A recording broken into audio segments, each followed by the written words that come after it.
WQSU is proud to present the PA Pigskin Preview, WQSU's live sports talk show produced exclusively by Susquehanna University communication students. Tonight, we'll preview local high school and college football games live from Buffalo Wild Wings. Right now, it's the WQSU Sports Corner.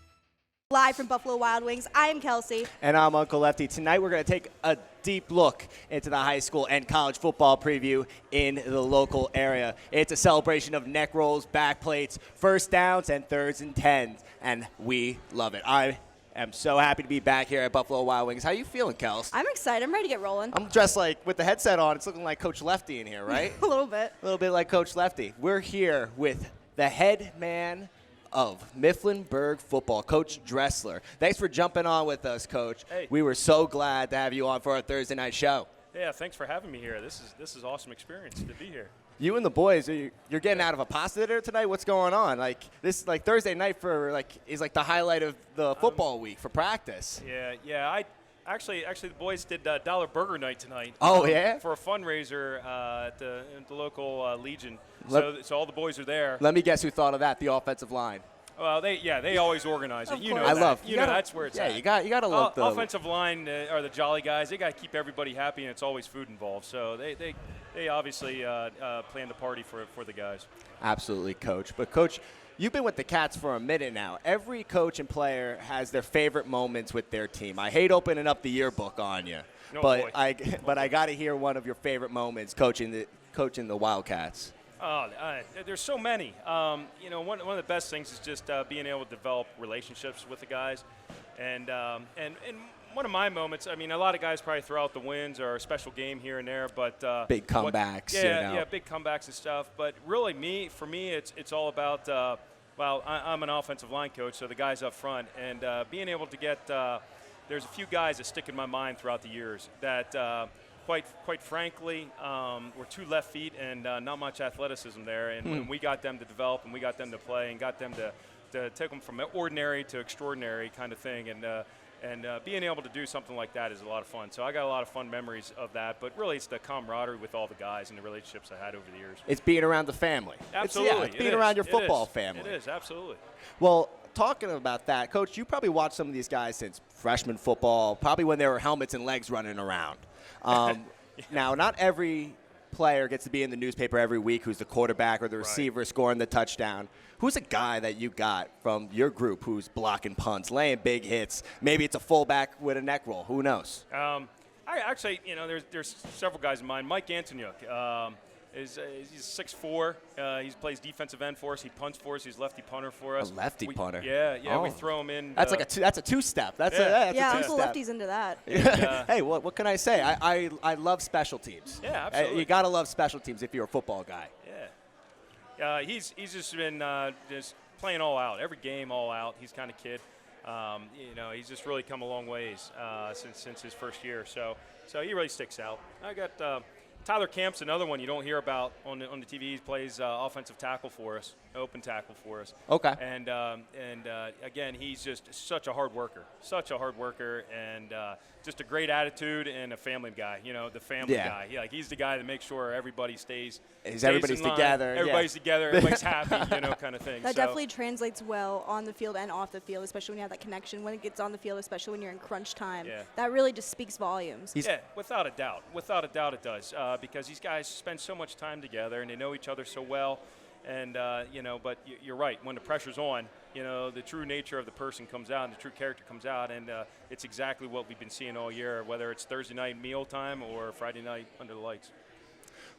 Well, Coach, I gotta say, it's hard. Football seasons in general are not easy to get through. You guys must have to X out the months of August, September, October, November, just for, like no weddings, no nothing. Yeah. How do you make that work, with the family, with the coaching staff? Well, we kind of laugh. My youngest son was born August 11th. which is preseason for us. So I spent the day in the hospital, but the next day I was back at the field. Absolutely. And both my sons have grown up on the sideline since they could walk. They've been on the sideline. So absolutely. And now my oldest here, he is a junior. He's playing. So, and my youngest is an 8th grader. So I can't wait to see them, play together next year. But it's a lot of time. So you're going to have 2 sons playing football together. Absolutely. At the same time. Yeah, That's awesome. Year. Yeah. Are they what positions?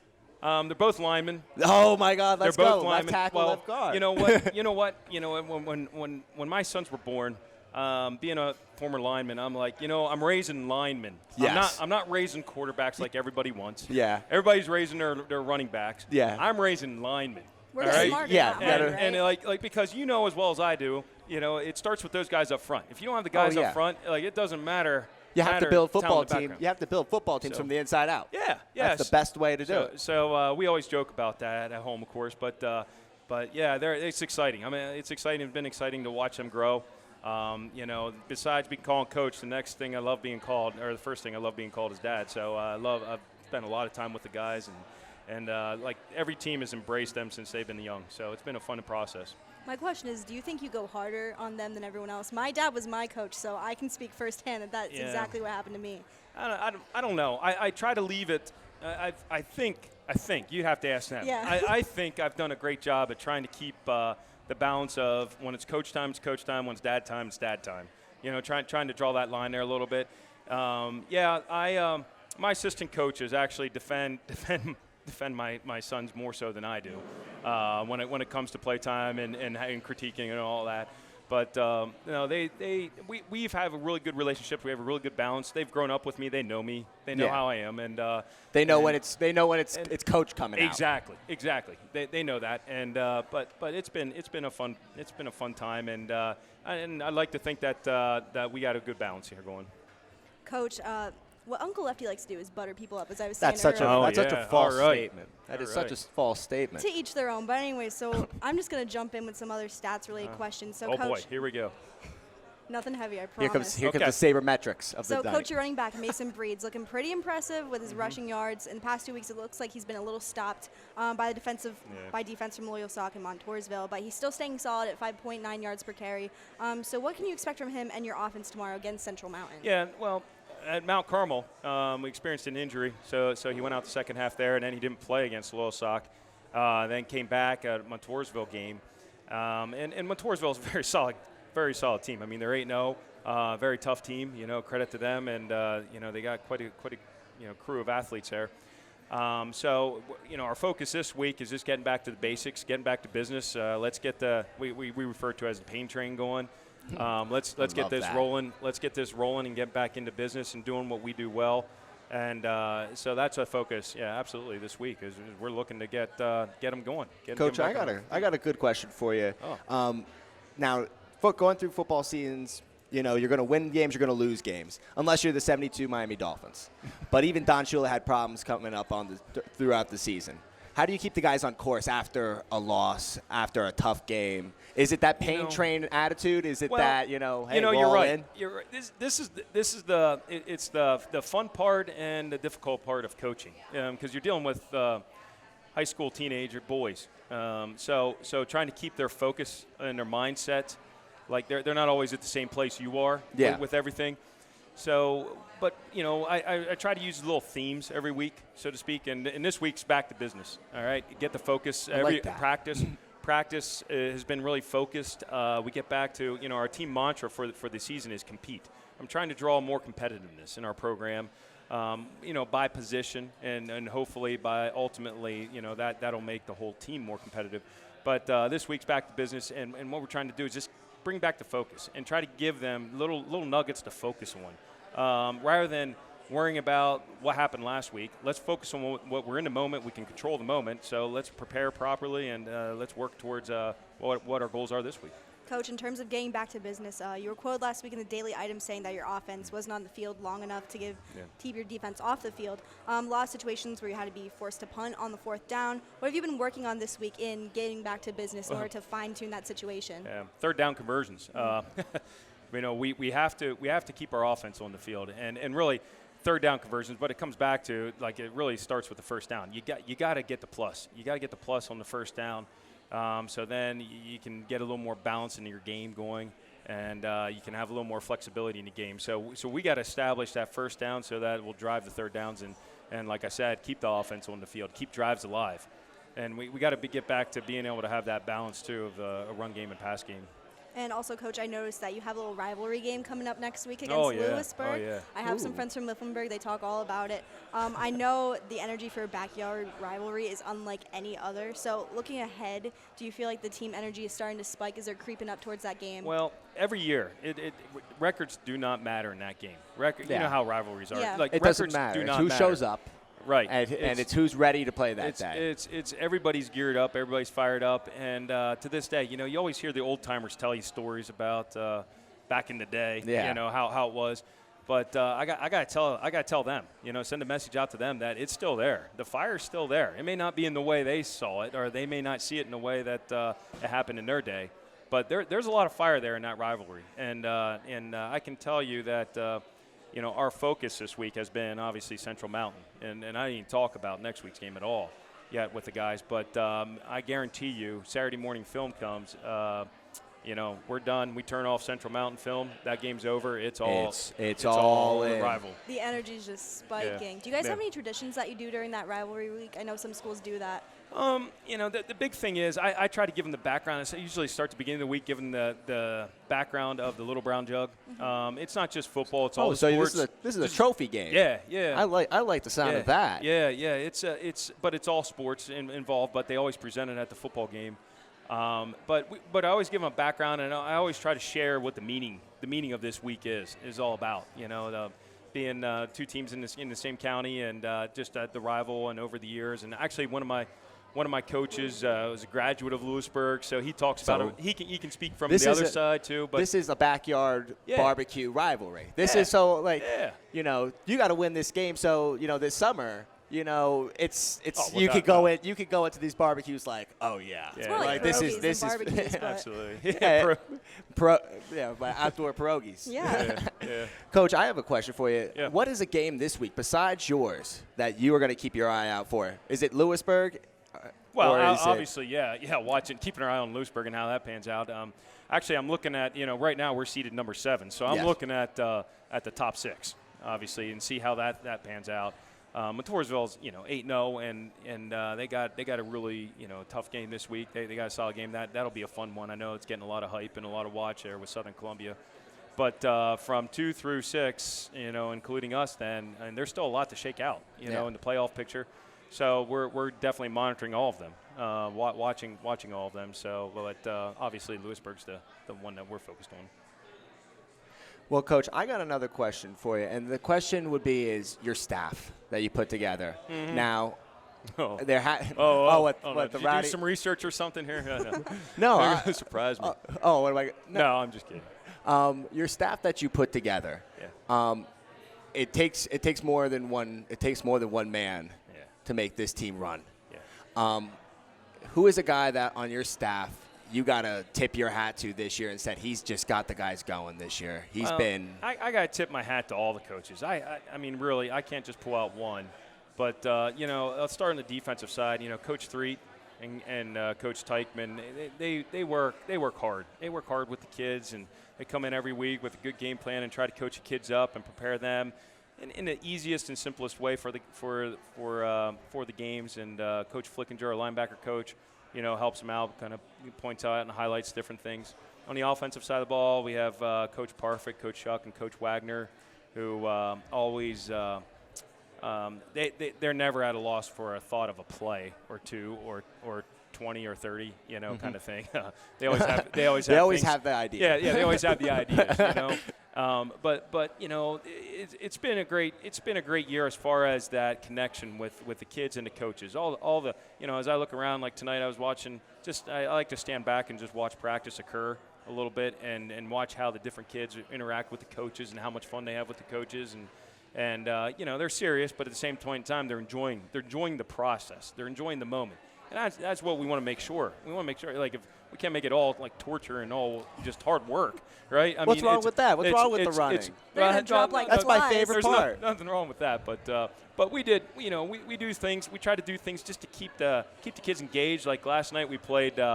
Due to a lot of the rain, our field was in bad condition, and we had to be inside in the gym. So we're in uppers, and our, we're conditioning, playing basketball in shoulder pads, shoulder pads and helmet. Somebody's getting laid out. That's all I'm thinking of this. We've been experiencing injuries, so we got to be smart about what we're doing. So that's why we kept them protected, playing the game. But no, we got to have fun. We got to have some fun. Enjoying the process, and at the same point in time, doing the work and doing the preparation to go after the W on Friday nights. Coach, we're going to wrap up for a little bit right before we get Todd Hummel on next. Any last words of wisdom on what you think your team needs to capitalize on in order to defeat Central Mountain? I really think what we need to do is really just go in and be with confidence and do what we do well, and establish that from the gate, and don't look back. When we rebounded from our loss from Danville and went into playing Warrior Run, really the focus was there, like I saw this week, and we just established, we're going to do what we want to do, kind of thing, and it's just a mindset. It's so much a mindset thing, and I saw it out of them this week as we practiced, and as we go in tomorrow night. It's got to start from play one, and one thing guaranteed in every game is you're going to face adversity, and you just got to be grit it out. You just got to grit it out. Get back to business. Stay, right, exactly. Yeah. So I'm excited to see it, see what we do, and excited to see them play another Friday night. All right, well, thank you, Coach, for your time this evening, and best wishes on the game Friday night.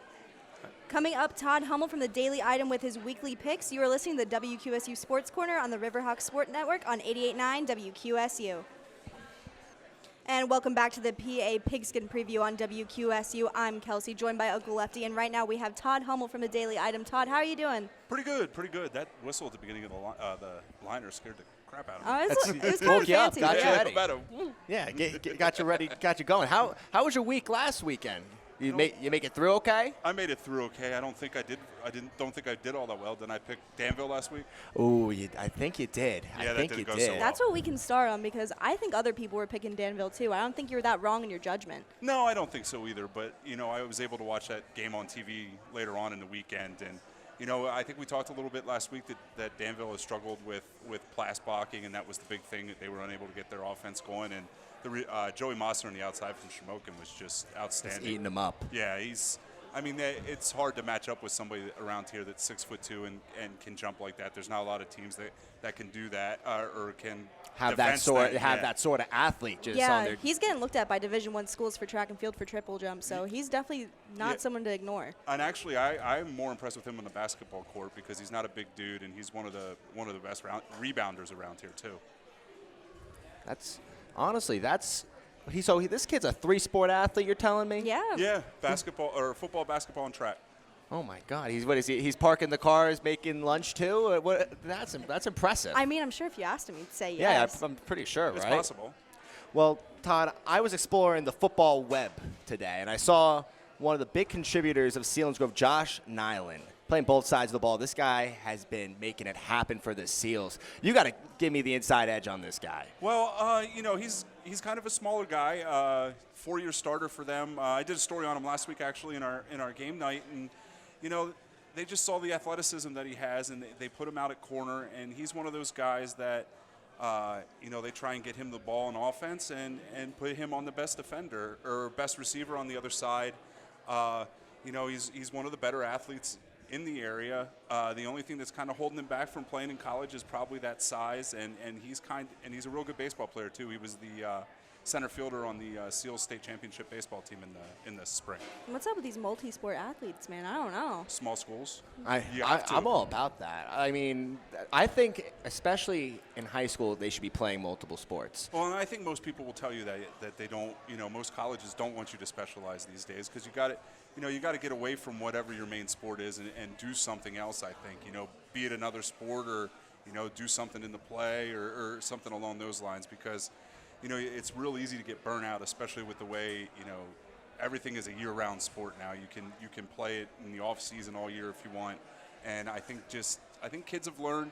I think specialization was more of a problem 5-10 years ago, and I think now people have learned that when people wanted people to be just like, or kids just to be football players, or just to be basketball players or baseball players, but now, like, to be honest, the best thing for an offensive lineman is for him to play basketball or wrestle. Or wrestle. Yeah. I mean, the footwork in wrestling. One of the best linemen in Selinsgrove history, Spencer Myers, was a wrestler, and he ended up being a Division I wrestler, and even after doing that, he got a shot in I was going to say the XFL, but that's just now the Arena Football League. So I mean, that's the league we got to get into now. There you go. The XFL. I'm going to send my resume out there. You're a little young yet, though, aren't you? What?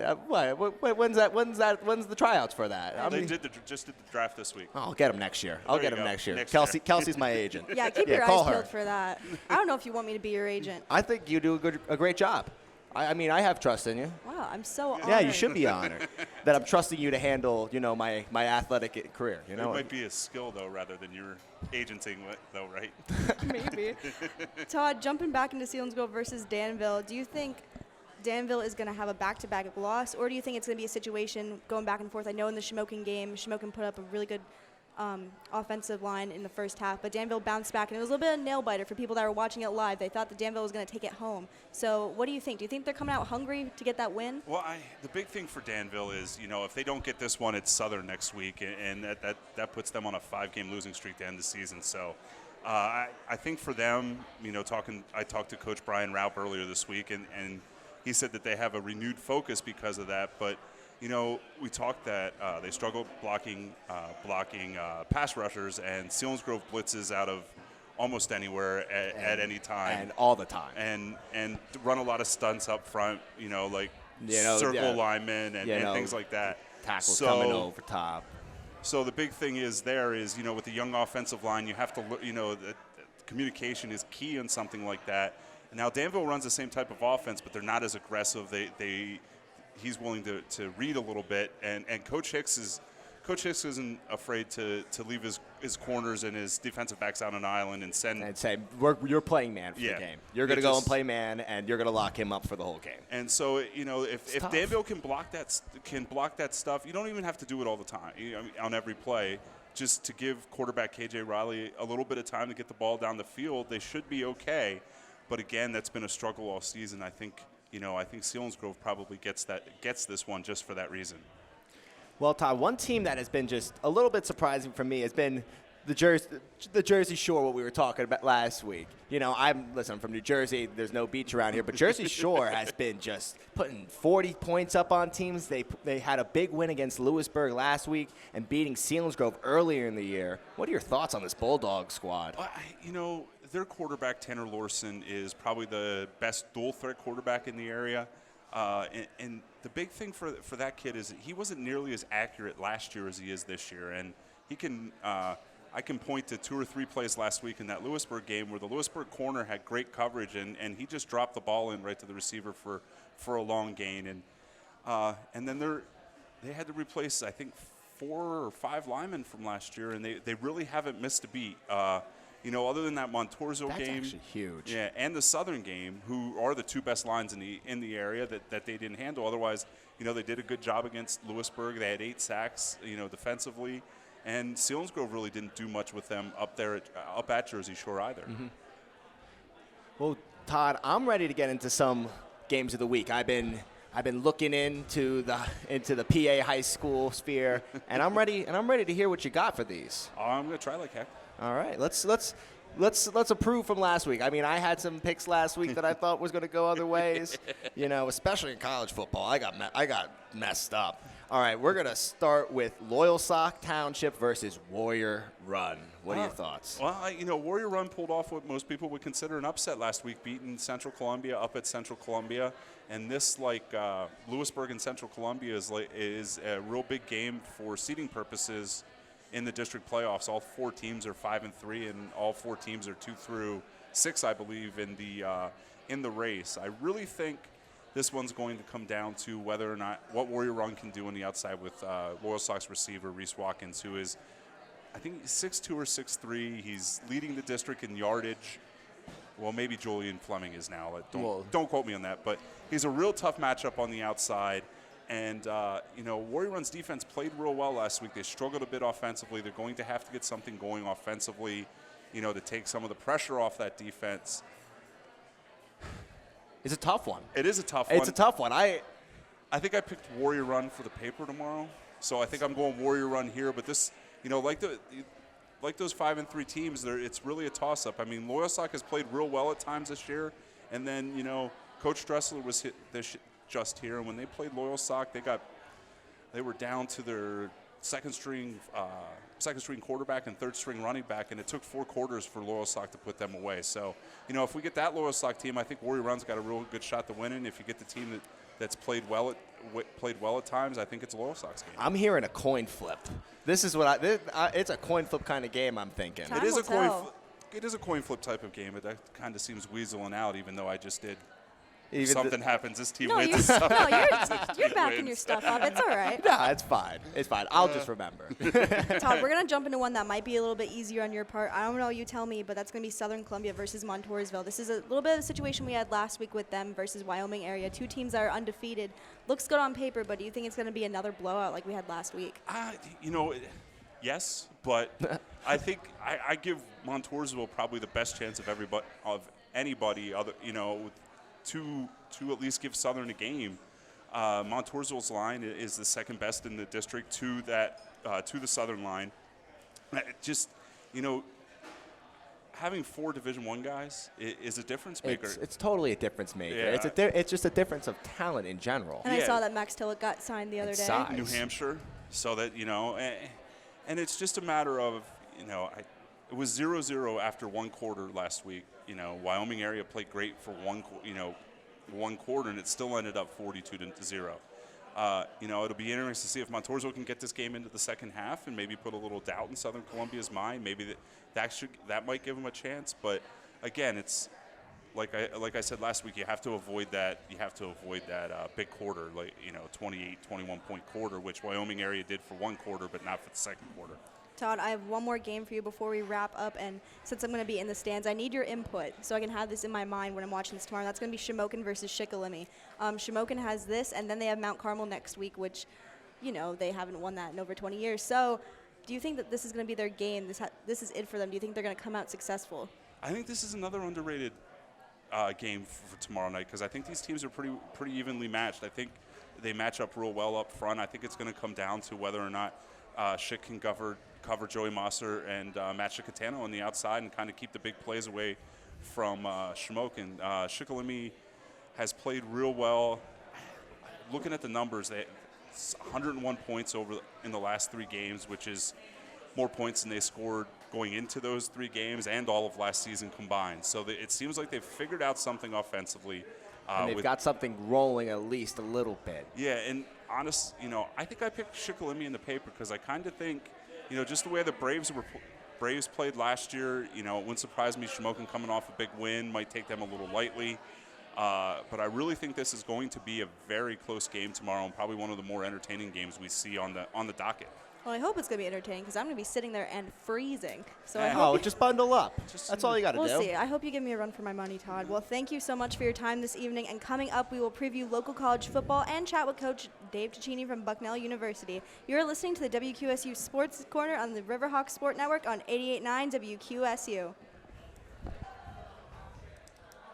And welcome back to the PA Pigskin Preview on WQSU, where we preview local high school sports and college football. I'm Uncle Lefty, and I got Greg Bulick coming in for college sports. You're like my little insider with WQSU. Hey, I'm ready to be here. Happy. It's my first time here at Buffalo Wild Wings, so I appreciate it, and thanks for having me again, Uncle Lefty. Well, I'm glad you're coming on with me. I am chilling with the head man of the Bucknell Bisons football team, Dave Cicchini. Coach, how are we living this Thursday night? I tell you, we're doing great. Coming off our first win of the season, a big win against a pretty good Colgate team. So spirits of the team are high, and we're excited about Towson this Saturday. Coach, if I'm not wrong, Colgate was one of those teams at the end of the FCS playoffs last year. Yes, yeah, they were a top 10 team. Yeah, they were a pretty good program. I'm kind of, I'm thinking, maybe now it's it's time for, you took the Patriot League, knowledge from them, I think, a little bit. I like what's going on. I like what's going on with that. Now, Coach, you're a Valpo guy, I believe. Yeah. Now, Valpo, for my little brother who plays at Marist now as a freshman, all he was telling me this summer, we're looking at his schedule, and he goes, yeah, we're not winning against Valpo. He goes, we're not winning against Valpo. He goes, they're pretty good. Now, that's in Indiana. Yes. How was that move coming from Indiana to Selinsgrove, Pennsylvania, where it's the land of, trucks and farmland? Yeah, I tell you, it was something I was worried about. I've got 2 boys, one that just turned 17 and one that's just about to turn 13. So that was concerning to me. When you make a move like that, which is about an 8-hour drive down Route 80. It's a hike. It is. But I was very happy to report. Once we moved in, we actually moved in to a place in Lewisburg, and so right down the road from Bucknell, and my family's loved it. It's been a wonderful place. It's been a wonderful first 6 months on the job for me. Nothing against Valparaiso. It was a beautiful town as well, a kind of similar vibe to Selinsgrove. Small town USA. Yes, yeah. So Valparaiso is a school of about 4,000 students in a town of about 20,000 people. So a similar vibe, a little bit more of a Midwestern vibe than Pennsylvania, mountainous. A lot flatter. You probably were losing your mind driving up the mountains. Yeah. You were probably freaking out. You're like, when do they end? They just don't. They never do. Yeah, that last 50 miles down Route 80 as you're making your way, east from after going through Indiana and Ohio is it's pretty crazy trek. Well, Coach, it's your first season at Buck now.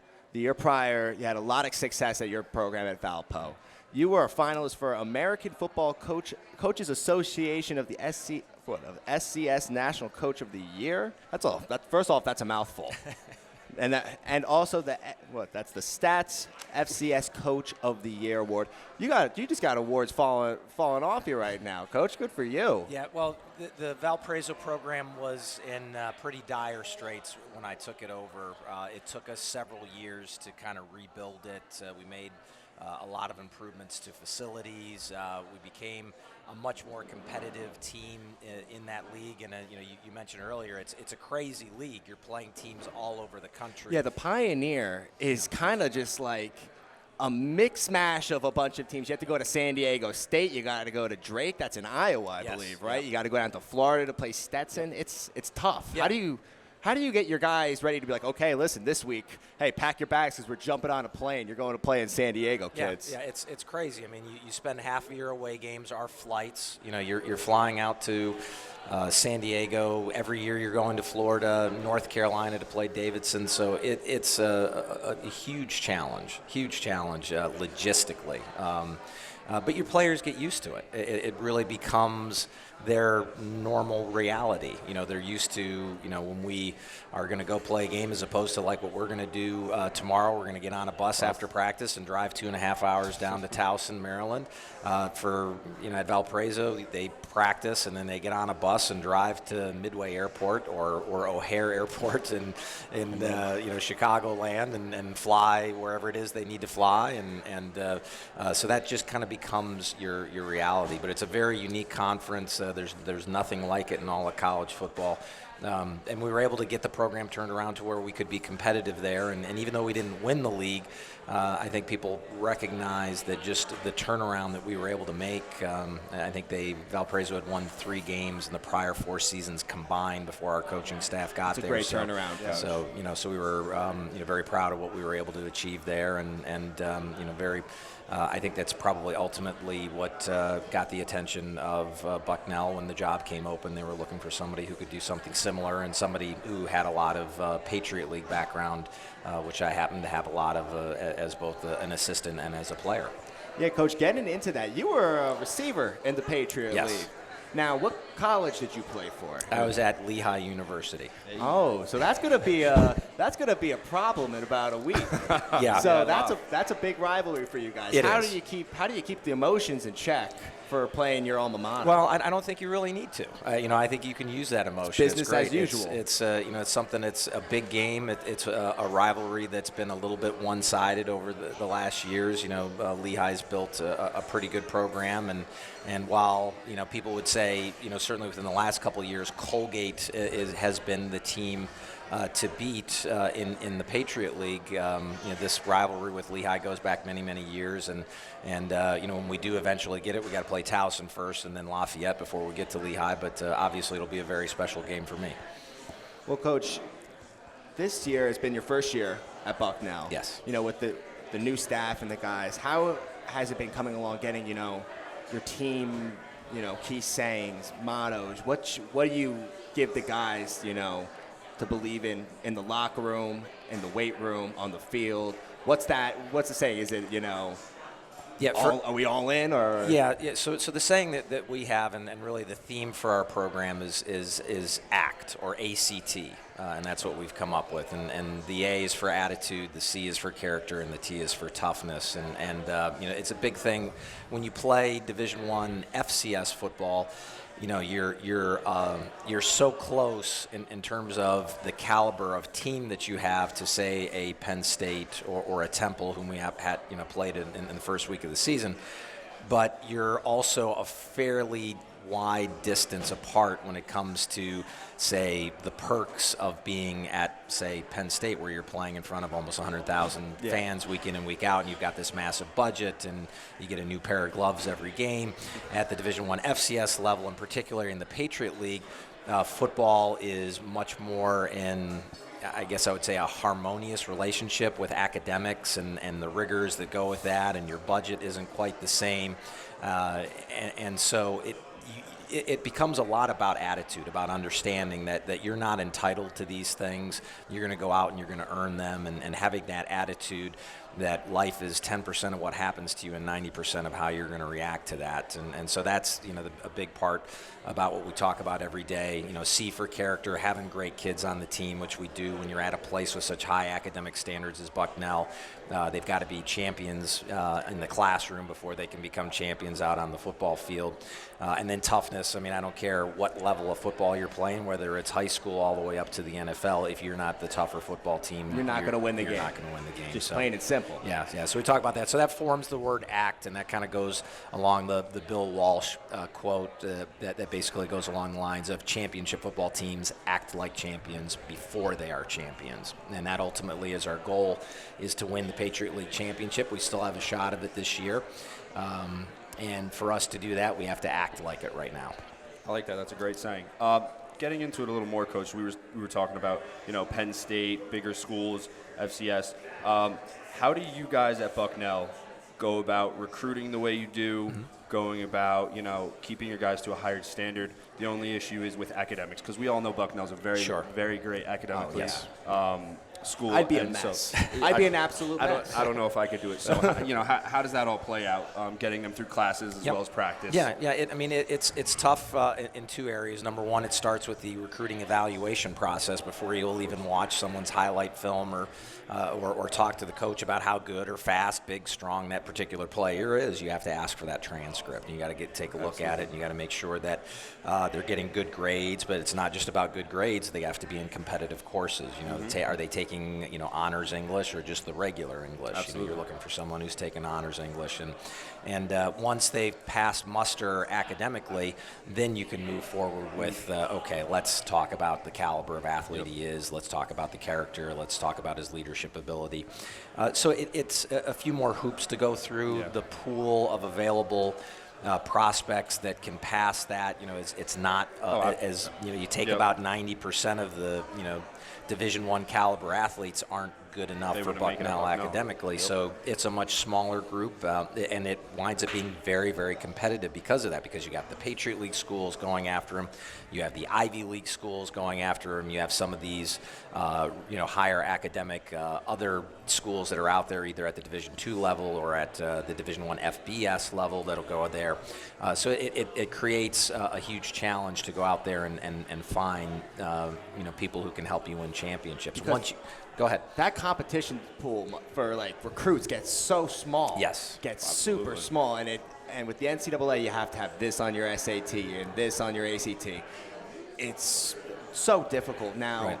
Are you looking at guys that, like, besides that, like, who are doing stuff outside in the community, are doing, playing on 3 different teams, Yes. showing up to drama club after football, Yeah, absolutely. whatever they do? Yeah, I mean, that's part of the evaluation process, too. I mean, you're looking for someone that has other interests. You want them to be very passionate about football, but you also want them to be mature enough to understand that when they come to Bucknell, they have to be just as passionate about going to class and about their major and about other obstacles. Yeah, about going out there and living a life. And it really, a lot of people think that those 2 goals, becoming the best college football player that you can be, is not in line with becoming the best student. But that's one of the things that Bucknell does best. Those 2 goals can coexist in harmony, as long as you're mature enough to be able to manage your time. And okay, I've got this class. This happens first. I may miss meetings. I may be late for practice. I may have to leave early for practice.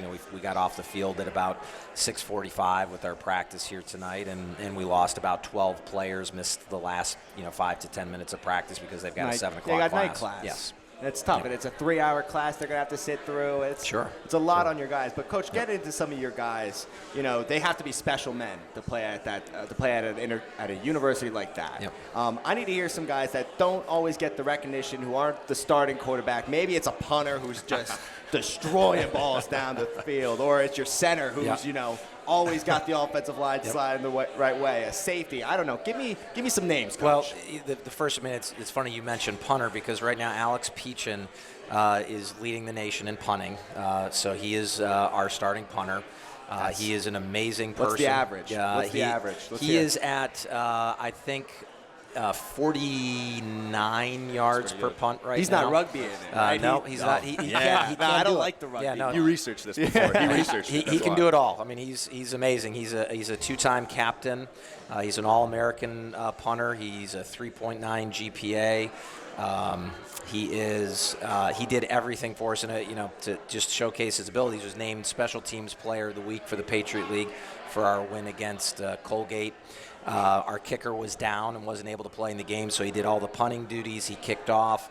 He went 2 for 2 on field goals and probably had one of the biggest momentum plays in the game. We had 4th and 2 at midfield midway through the 3rd quarter, and he ran a fake.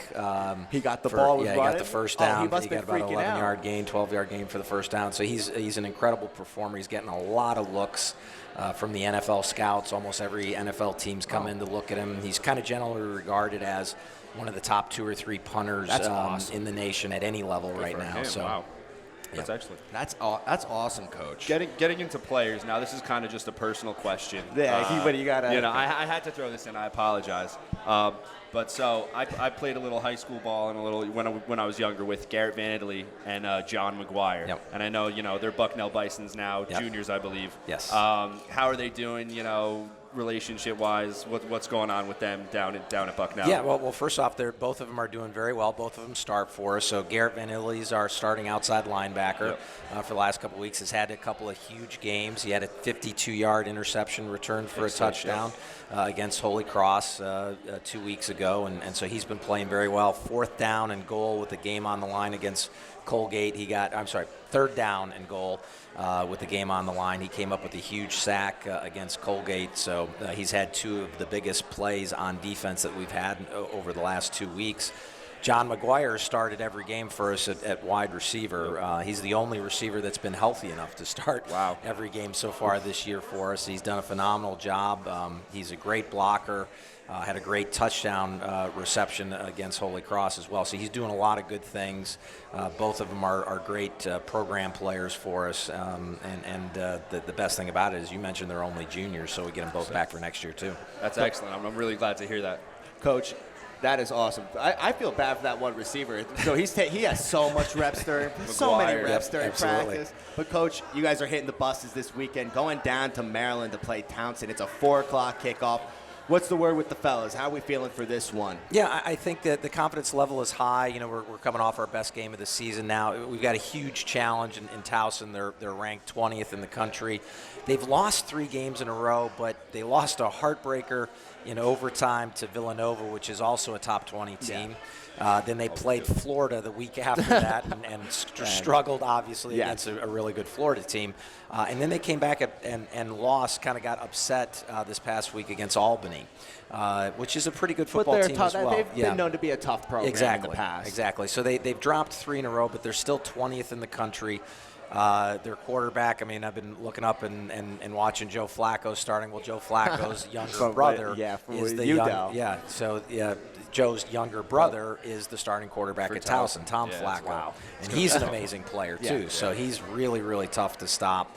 So we've got a huge challenge ahead of us here, playing a team that's 20th in the country and really they're fighting for their playoff lives. And if they were to lose to us, that would give them 4 losses on the season and kind of lose any chance of getting an at-large berth to the FCS playoffs. So it's going to be a big game for them. They're certainly not going to overlook us, especially with how well we played last week up at Colgate. So it's going to be a challenge, but I think our players are up for it. What's the biggest thing that you feel going into the Towson game? You think your defense has to play a little better? Offense needs to score points. What's the biggest factor going in? Well, I think for us that's to a win big this question. game, I mean, obviously, you need both to win.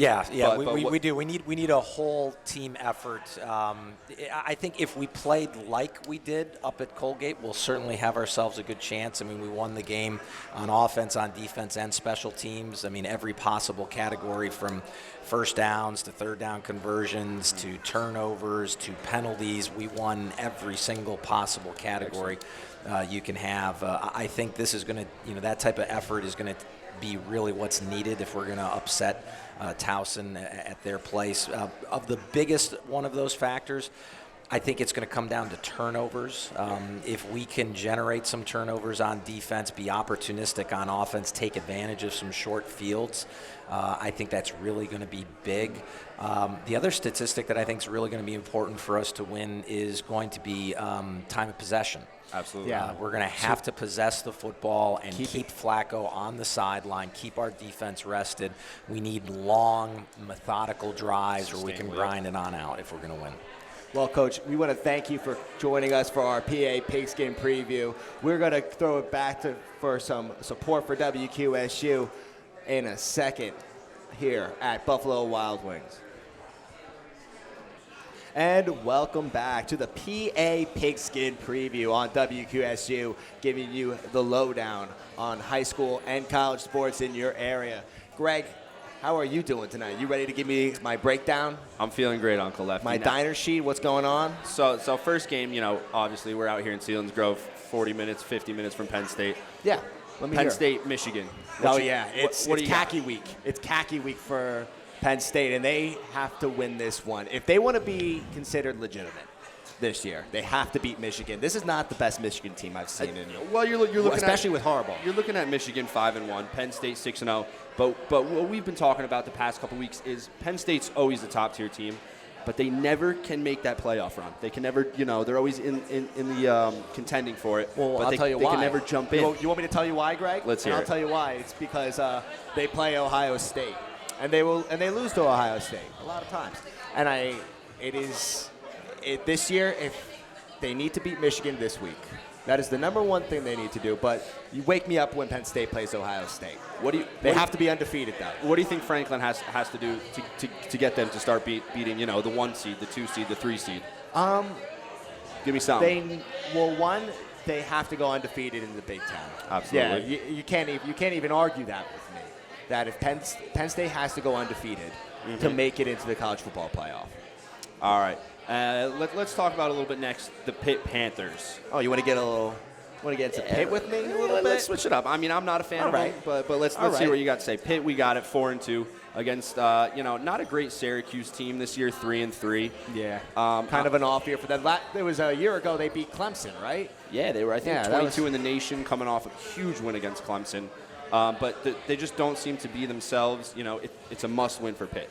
Absolutely. I'm picking Pitt, obviously, with this one. It's not a great Syracuse team. Pitt's had some pretty intense wins. They beat Duke. Duke just threw some points up on Virginia Tech earlier this year. Duke just lost Jones, so they can't be that good. I mean, what, Danny Dimes? Danny Dimes. Don't get after my quarterback, Greg. Don't get after Danny Dimes. We'll start a ruckus in here. Uh-oh. But I'm liking listen, I like the Pitt Panthers. They had a huge win against UCF running that Philly shuffle. I'm about the Panthers. It's going to come down to who, like, next week when they play Miami, because that Miami team is a little bit of a different breed for them. But you know, Miami has a couple losses this year as well. They do, but it's an athleticism thing. Yeah, it is it's a speed and athleticism thing coming off the Hurricanes. All right, and lastly for college, let's talk about Temple. Let's talk a little bit about the Temple Owls. Oh, Temple tough. You know, Temple is away at SMU. Temple's 5-1. SMU is undefeated at 6-0 right now. Who you got? This is a huge game for the American, especially in the American for Temple. They literally have the gauntlet coming up. SMU, UCF, USF. It's 3 tough teams that only have 1 loss. All big-time programs. All kind of like, I wouldn't say big time. I would say I'm like, for the American, they're good. They're good for the American. You wouldn't call UCF a big-time program? Didn't they just go 3 years of being undefeated or 2 years of being undefeated? Well, here's the thing. Did they win the national championship? They did not. No, so I it doesn't even matter. Made playoffs. It doesn't even matter then. Are they playing Alabama's schedule? No, they are not. No, they're not. Thank you, Greg. Say what you want, though. They're a top-tier team in my opinion. Where would you rank them if they were that's the problem. Who do they play? Well, I think they got to get a little bit more of a competitive schedule, but back-to-back years undefeated. I'd give them a solid, top 15. Maybe put them at that 14 spot. All right, Greg. Enough of Temple Tough. Let me get into the other Philly team. Your Philly team. It's Cowboys-Eagles this weekend. 3-3. The Cowboys have just been on a skid, and I've loved watching every second of it. To be honest, I saw this coming. I could say I saw it coming, that the Cowboys were going to fall very fast. But, Greg, what do you think? It's a big week for your Birds. So to be honest with you, I thought they were going to take over. When I saw them early in the season, Dak was playing out of his mind. Zeke's always going to be a good running back for you. But, again, like you said, 3 losses. I love it, first off. I absolutely love it. But, yeah, the Birds coming off a huge loss to the Vikings. The offense just has to, they have to spread it out to the receivers a little bit more, get the running backs going. Howard, is the main guy now. But the big thing is the Eagles' defense really needs to step up. They got to find some cornerbacks. Big time. Are you rolling with who? Are you rolling with? Are you rolling with that? Are you picking Cowboys or Eagles? What do you think? Oh, I know you're going to pick the Eagles. That's Birds by 40. Birds by 40. All right, but this weekend, Susquehanna is on the road, and they're going to be in Bethlehem for a business trip against the Hounds of Moravian. I'm not a Moravian fan. I'll tell you that right now. This is a low-key rivalry game for the Dirty Birds. This is big. What was it? 2 out of the 4 years we played them, I think it's been a couple scraps. Yeah, a couple verbal disagreements to say the least going on. Yeah. So hopefully that doesn't happen this year. But if it does, hey, can't say anything. I can tell you this: this is a team that always plays Susquehanna tight. For some reason, it's like when we look at the scores, it is them, it is Muhlenberg, and it is Dickinson, who are 3 teams that have the closest scores against Susquehanna in the last 3 years, I believe. I think the big thing with Moravian is their record, is never very good. So they always come out, give everything they got, blitzes, blitz packages, defensive packages. They show a lot of stuff that we don't study in film just because they want to come out and kill us. They want to ruin our season. So I think that's the big thing with them. And it's homecoming for them. It's going to be a big weekend for football. But thank you for joining us for our PA Pigskin preview on the Riverhawks Sports Network on WQSU. Our show will be live every Thursday from Buffalo Wild Wings. More information at Facebook.com. And thank you all for coming out.